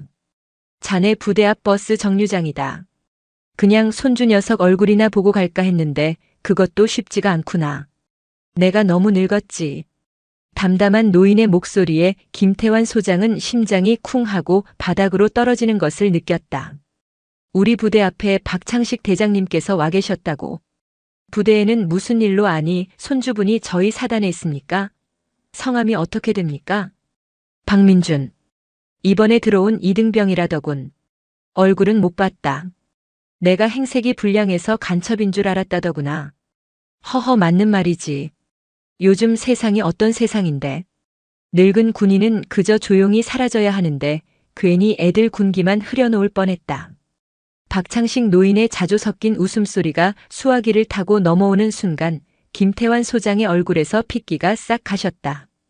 손에 든 수화기를 부서져라 꽉 쥐었다. 책상 위 결제 서류들이 그의 분노에 찬 숨결에 파르르 떨렸다. 행색이 불량해서, 간첩인 줄 알아서, 대한민국 6.25 전쟁에 살아있는 영웅, 백마고지 전투에 숨겨진 주역이자 자신이 평생 군인으로서의 사표로 삼아온 스승에게 감히 자신의 부대원이 자신의 부대 안에서. 선배님, 잠시만, 제발 잠시만 거기 그대로 계십시오. 5분, 아니 3분이면 됩니다. 제가 지금 당장 지휘 헬기를 띄우겠습니다. 제가 직접 모시러 가겠습니다. 됐다. 소란 피우지 마라. 젊은 하사가 규정대로 일 잘하는 걸 가지고 뭘 그러나. 나 이제 버스 와서 가봐야 한다. 선배님, 제발 잠시만. 김 소장의 외침이 끝나기도 전에 전화는 끊어졌다. 뚝 하는 소리와 함께 찾아온 정막. 김 소장은 끊어진 전화기를 귀에 댄 채 한동안 석상처럼 굳어 있었다. 그의 사무실 벽에는 역대 사단장들의 사진과 함께 육사단 청성부대의 역사가 담긴 낡은 흑백 사진들이 걸려 있었다. 그 사진들의 가장 중심에 젊은 시절의 박창식 대위가 있었다. 바로 그가 자신의 부하에게 문전박대를 당했다. 쾅! 김태환 소장이 수화기를 책상에 내리치자 육중한 원목 책상이 비명을 질렀다. 그는 즉시 비상직통 전화를 들었다. 그의 목소리는 분노로 떨렸지만 이상할 만큼 차갑고 낮게 가라앉아 있었다. 수화기 너머의 상대는 예하 연대장인 대령이었다. 연대장. 예, 사단장님. 청성. 자네 연대 예하 지피에서 오늘 무슨 일이 있었는지 알고 있나? 잘 모르겠습니다, 사단장님. 모른다고? 지금 당장 자네 연대 전체에 5분 전투대기 발령해. 예? 실상황입니까? 실상황보다 더하다. 이건 전쟁이다. 우리 육사단의 명예와 존립을 건 전쟁이야. 그리고 자네 지금 당장 관용차 돌려서 부대 정문 박버스 정류장으로 가. 거기에 낡은 야전 상의를 입은 노인 한 분이 계실 거다. 그분이 바로 이 부대의 주인이시다. 무슨 수를 써서라도 내 목숨을 걸어서라도 반드시 모셔와. 만약 그분 머리카락 하나라도 상하게 만들면 자네부터 군복 벗을 줄 알아. 명령은 끝났다. 잠시 후 철원의 고요한 민통선 지역을 뒤흔드는 날카로운 비상 사이렌 소리가 육사단 전체에 울려 퍼지기 시작했다. 그것은 단순한 비상 소집이 아니었다. 청성부대의 심장이 멈췄다가 분노로 다시 뛰기 시작하는 소리였다. 철원의 깊은 골짜기를 뒤흔드는 날카로운 사이렌 소리는 멎지 않았다. 육사단 전체에 발령된 비상사태는 최전방 지피의 작은 초소를 순식간에 아수라장으로 만들었다. 지피의 모든 병력은 무슨 영문인지도 모른 채 완전 무장을 갖추고 초소 앞 공터에 도열했다. 그들의 얼굴에는 북한군의 기습 도발에 대한 공포보다 미지의 이유로 인한 혼돈과 불안이 더욱 짙게 서려 있었다. 시발 실상황이야? 왜 말이 없어? 대대장님 무전기에 불나던데. 보통 일이 아닌 건 확실해. 간첩이라도 넘어왔나? 나직한 수군거림 속에서도 병사들의 시선은 모두 한 곳, 지피를 책임지는 젊은 소대장에게로 향했다. 갓 임관한 소위는 사색이 된 얼굴로 무전기를 붙잡고 있었지만 그 역시 상황을 파악하지 못하고 있었다. 대열의 맨 앞줄 강유나 하사는 짜증과 의문으로 가득 찬 표정이었다. 웬 늙은이 하나 때문에 이게 무슨 난리야. 설마 아까 그 노인이 어디다 찔러서 일이 커진 건가? 아니야, 그럴 리 없어. 나는 규정대로 처리했을 뿐이야. 그녀는 이 모든 소란이 자신의 완벽했던 일처리에 흠집을 낼까봐 불안하면서도 한편으로는 자신의 정당성을 굳게 믿고 있었다. 하지만 박민준 이병의 심장은 완전히 다른 이유로 얼어붙어 있었다. 이 비상사태가 조금 전에 할아버지 일과 관련이 있을 것이라는 끔찍한 예감이 온몸을 올감했다. 아니야, 설마. 시골 늙은이 한 명 때문에 사단 전체가 뒤집힐 리가 없어. 아닐 거야. 스스로를 필사적으로 다그쳤지만 비오기 전 수시는 무릎처럼 불길한 예감은 사라지지 않았다. 그때였다. 지피로 통하는 비포장도로 저편에서부터 땅을 울리는 엔진 소리와 함께 여러 대의 차량 불빛이 어둠을 찢으며 다가왔다. 선두에는 헌병 사이드카가 경광등을 번쩍였고 그 뒤를 따르는 것은 별 2개가 선명한 사단장 지휘 차량이 아닌 무궁화 3개가 박힌 연대장 지휘 차량이었다. 그러나 그 행렬의 위압감은 마치 군단장이 직접 행차하는 듯 살벌했다. 차량 행렬은 지피 초소 앞에 급정거하며 흙먼지를 일으켰다. 운전병이 채 문을 열기도 전에 연대장인 이진석 대령이 차에서 뛰쳐나왔다. 그의 얼굴은 하얗게 질려 있었고 이마에는 식은 땀이 흥건했다.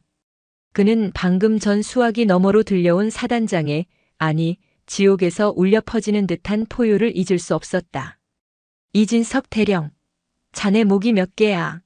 자네 관할 지피에서 대한민국 육군의 역사를 능멸했어. 당장 가서 그분을 찾아 모시지 못하면 내가 직접 가서 자네 군복을 찢어버릴 테니 그리 알아. 이 대령은 지피 소대장에게는 눈길도 주지 않은 채 미친 사람처럼 주변을 두리번거렸다. 어르신 어디 계십니까?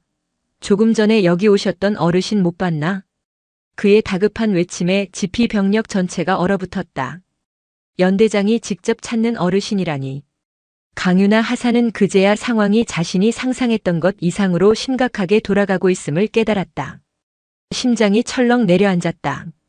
제가 아까 그분을 퇴거 조치했습니다. 정문 밖 버스 정류장 쪽으로 가셨습니다. 강 하사가 떨리는 목소리로 보고했다. 이 대령은 그녀를 잡아먹을 듯한 눈으로 한번 쏘아보고는 다시 차에 올라타 흙먼지를 일으키며 정류장 방향으로 사라졌다. 남겨진 지피에는 숨막히는 정적만이 흘렀다. 박민준 이병은 온몸에 피가 마르는 기분이었다. 연대장이 직접 찾는 할아버지. 대체 무슨 일이 벌어지고 있는 것인가? 잠시 후 연대장의 차량이 다시 모습을 드러냈다. 하지만 여전히 뒷좌석은 비어 있었다. 이진석 대령의 얼굴은 이제 하얗다 못해 검게 죽어 있었다. 그는 차에서 내려 어딘가로 다급하게 무전을 쳤다. 사단장님, 정류장에도 마을 입구에도 안 계십니다. 제가 죽을 죄를 지었습니다. 무전기 너머로 어떤 불호령이 떨어졌는지 이 대령은 허리가 끊어질 듯 고개를 숙인 채 죄송합니다. 만을 반복했다. 바로 그때였다.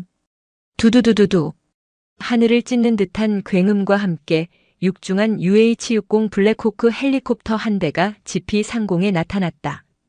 헬리콥터는 착륙할 곳도 마땅치 않은 좁은 공터에 아랑곳하지 않고 강력한 하강풍으로 주변의 모든 것을 날려버릴 듯 거칠게 내려앉았다.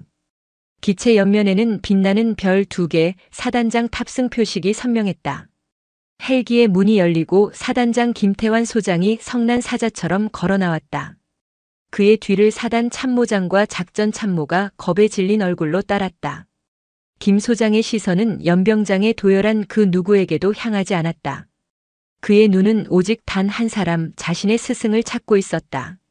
그 순간 모두의 시선이 한 곳으로 향했다.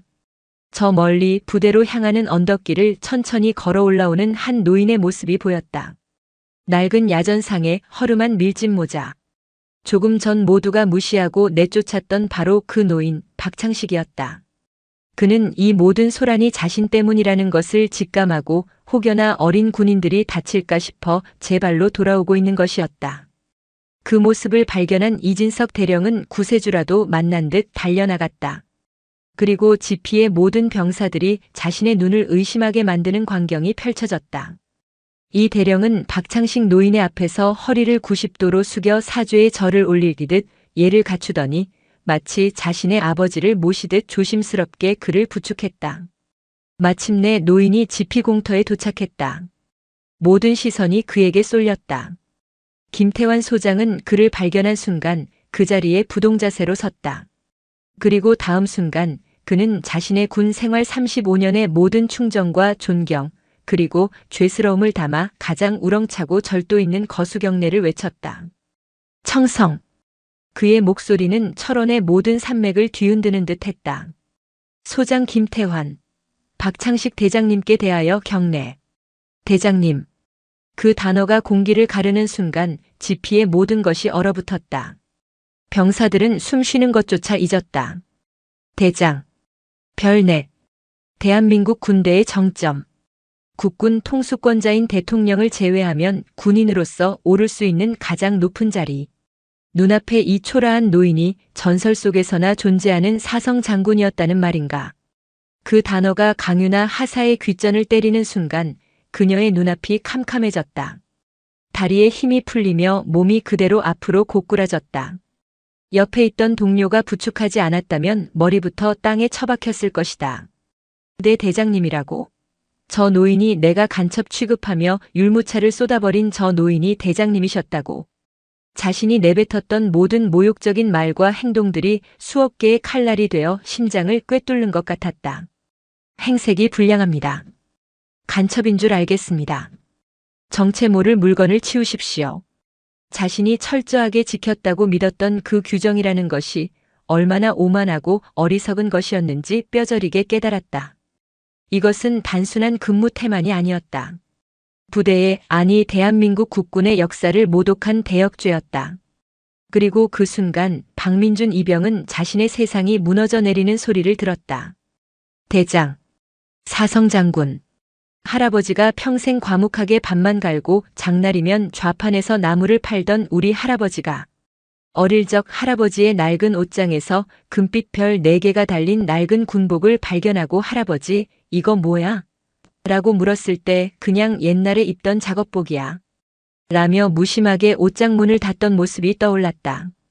군인이 되겠다고 했을 때 힘들 텐데. 라며 걱정스럽게 자신의 손을 잡아주던 흑투성이의 거친 손의 감촉이 생각났다.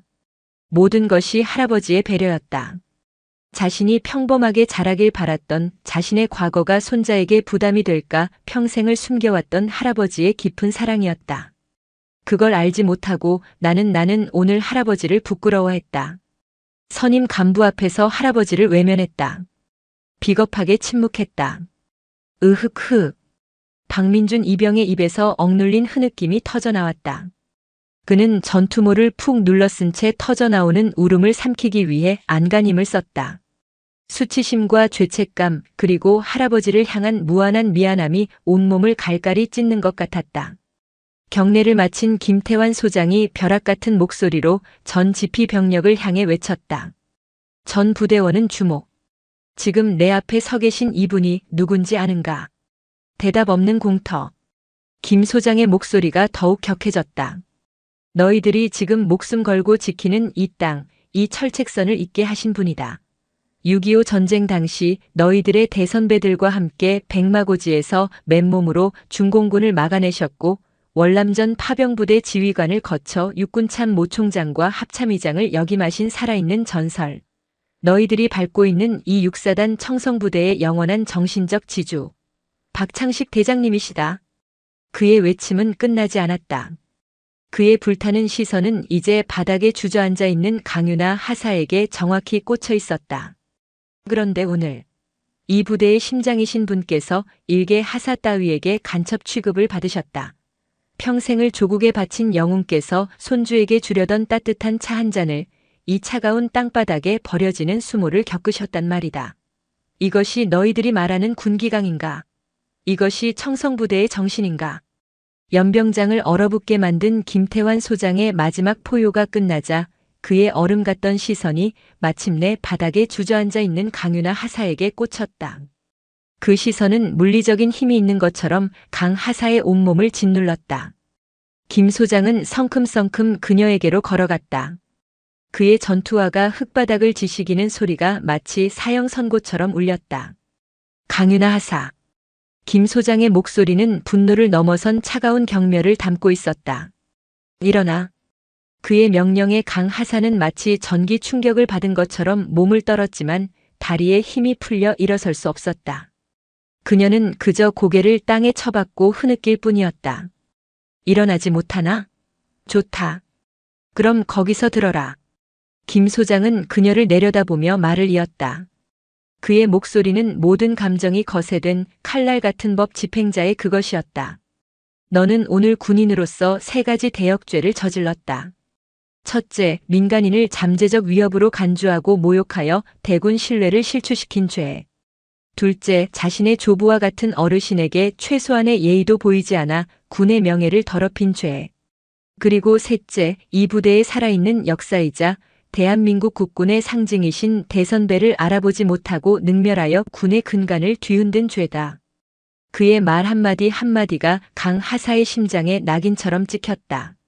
너는 더 이상 군복을 입을 자격이 없다. 오늘부로 보직 해임이다.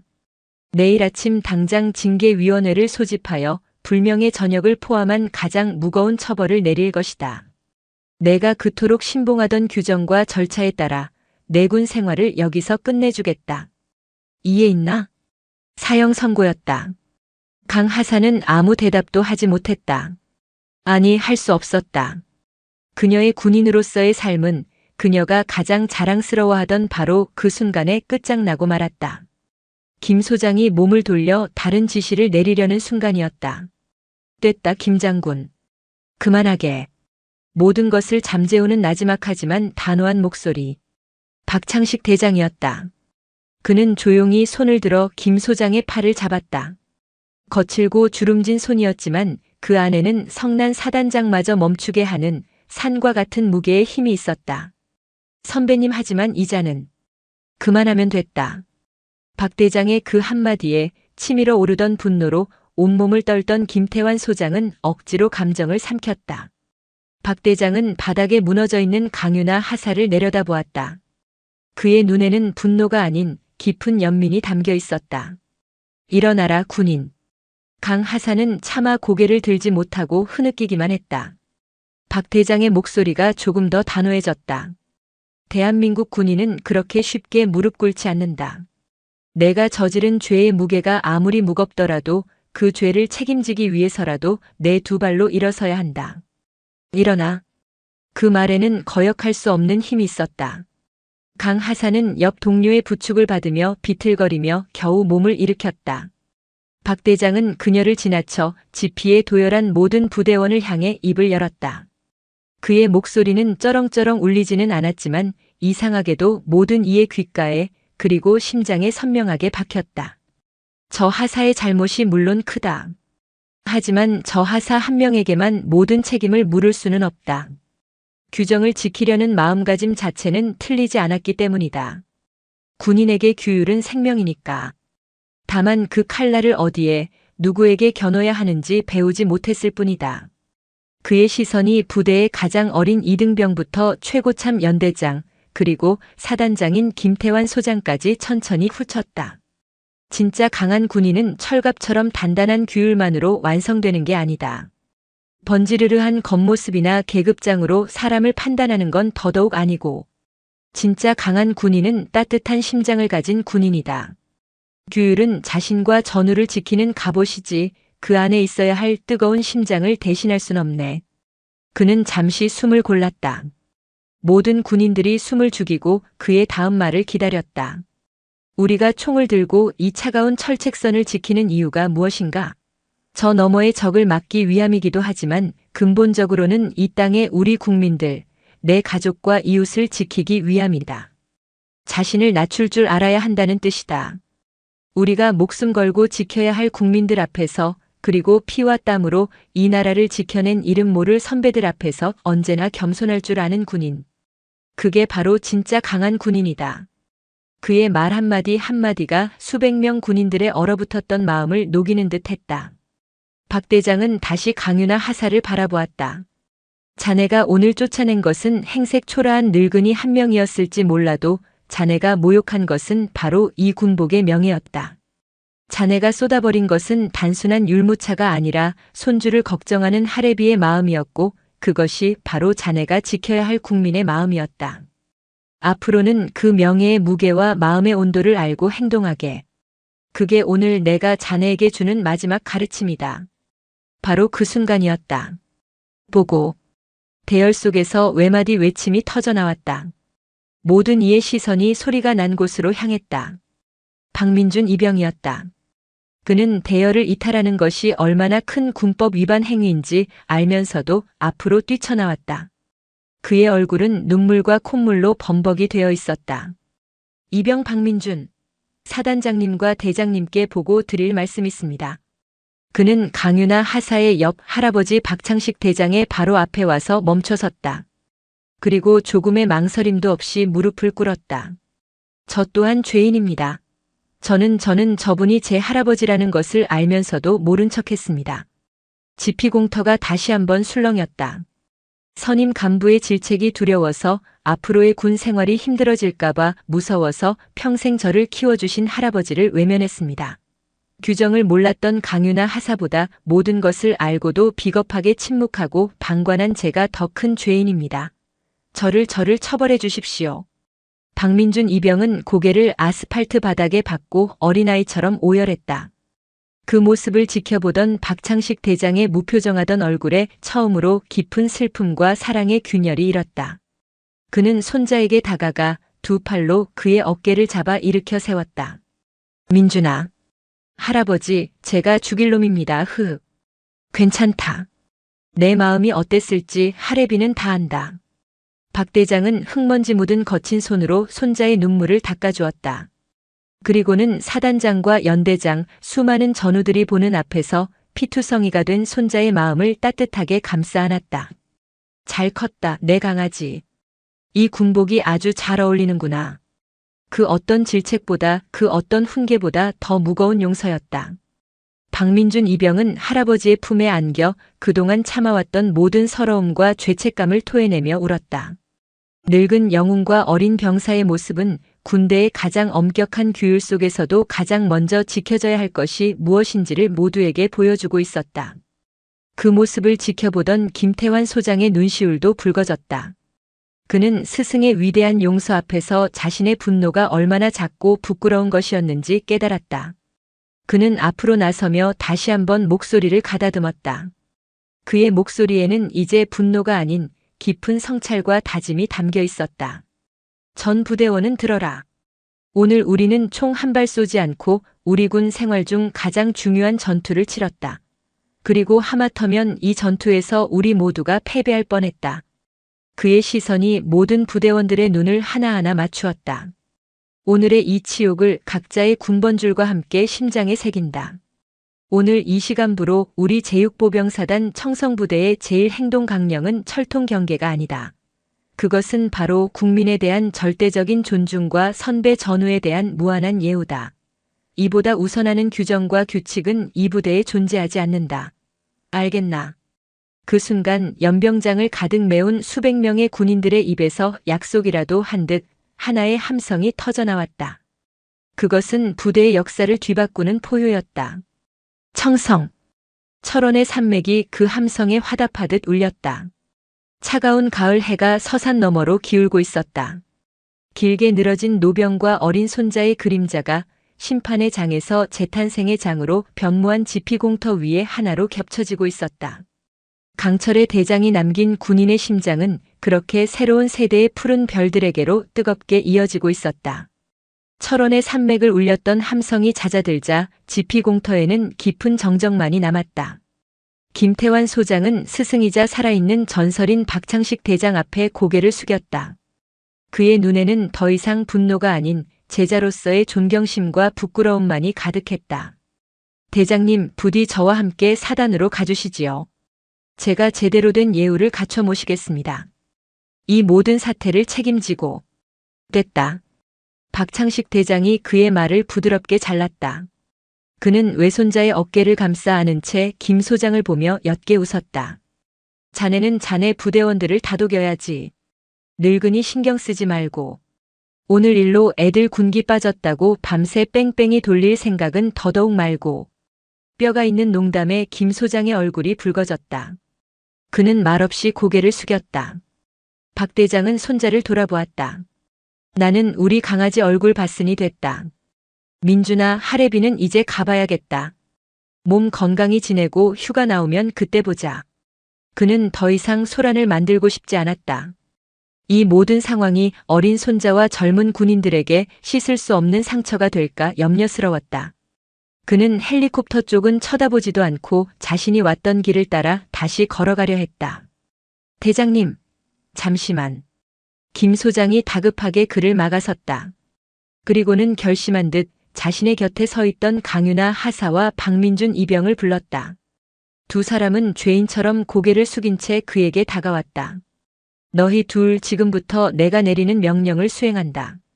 대장님을 두 분의 부모님이라 생각하고 가장 안전하고 편안하게 댁까지 모셔다 드려라. 이는 너희에게 내리는 벌이자 다시 한번 군인으로 태어날 수 있는 마지막 기회다. 그리고 그는 박 대장을 향해 다시 한번 허리를 깊이 숙였다. 선배님, 부디 이 철없는 후배들에게 마지막 가르침을 베풀어 주십시오. 그것은 한 사단의 지휘관이 내릴 수 있는 가장 지혜로운 명령이었다. 박 대장은 잠시 김 소장을 바라보다 말없이 고개를 끄덕였다. 그날 오후 연대장의 지휘 차량은 사성 장군과 하사, 그리고 이등병이라는 기묘한 조합을 태우고 철원의 굽이진 시골길을 달렸다. 차 안에서는 아무도 말이 없었다. 강유나 하사와 박민준 이병은 운전석 칸막이 너머로 보이는 노병의 구분 등을 보며 무슨 생각을 했을까? 아마도 그들은 군 생활 내내, 아니 평생 그 침묵의 무게를 잊지 못할 것이었다. 그날 저녁 육사단 사단장실. 김태환 소장 앞에 강윤아 하사와 박민준 이병이 복귀 보고를 위해 서 있었다. 두 사람의 얼굴에는 깊은 수심과 함께 이전에는 볼 수 없었던 미묘한 변화의 기운이 서려 있었다. 너희 둘. 김 소장의 목소리는 낮고 차분했다. 오늘 일에 대해 너희는 부대의 명예를 실추시키고 군 기강을 문란하게 한 죄를 지었다. 군법대로라면 지금 당장 너희의 군복을 벗겨도 할 말이 없을 것이다. 두 하사와 이병의 어깨가 더욱 움츠러들었다. 하지만 박창식 대장님께서 너희에게 마지막 기회를 주셨다. 군인으로서 과오를 만회하고 다시 태어날 기회를. 그래서 나 또한 너희에게 벌이 아닌 임무를 주려고 한다. 김 소장은 자리에서 일어나 책장에서 낡고 두꺼운 부대 역사 기록철 여러 개를 꺼내왔다.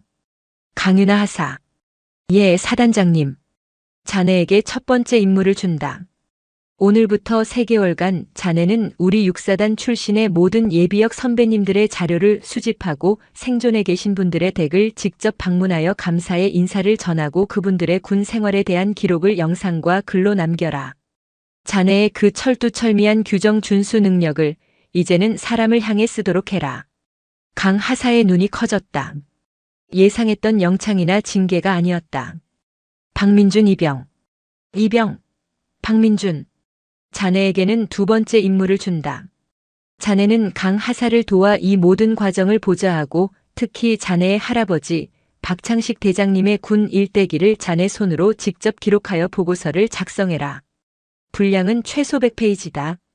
자네가 외면했던 할아버지의 삶이 얼마나 위대했는지 자네 스스로 뼈저리게 깨닫는 것이 자네에게 내리는 벌이다. 그것은 징계가 아니었다. 참회와 배움 그리고 성장의 기회였다. 두 사람은 서로를 바라보았다. 그리고 동시에 눈물 섞인 목소리로 외쳤다. 명. 받겠습니다. 3개월 후 철원의 첫눈이 펑펑 내리던 겨울. 한파가 몰아닥친 육사단 지피 초소. 면회객 대기실은 낡았지만 온기로 가득했다. 아이고 할머니. 길이 많이 미끄러우셨죠? 이리 들어오셔서 따뜻한 커피 한 잔 먼저 하세요. 한 상병이 버선발로 뛰어나가 보따리를 든 한 할머니를 부축하며 안으로 모셨다. 그는 익숙하게 난로 옆 가장 따뜻한 자리를 내어주고 뜨거운 믹스커피를 타서 건넸다. 손주놈 면회 오셨구나. 제가 바로 연결해 드리겠습니다.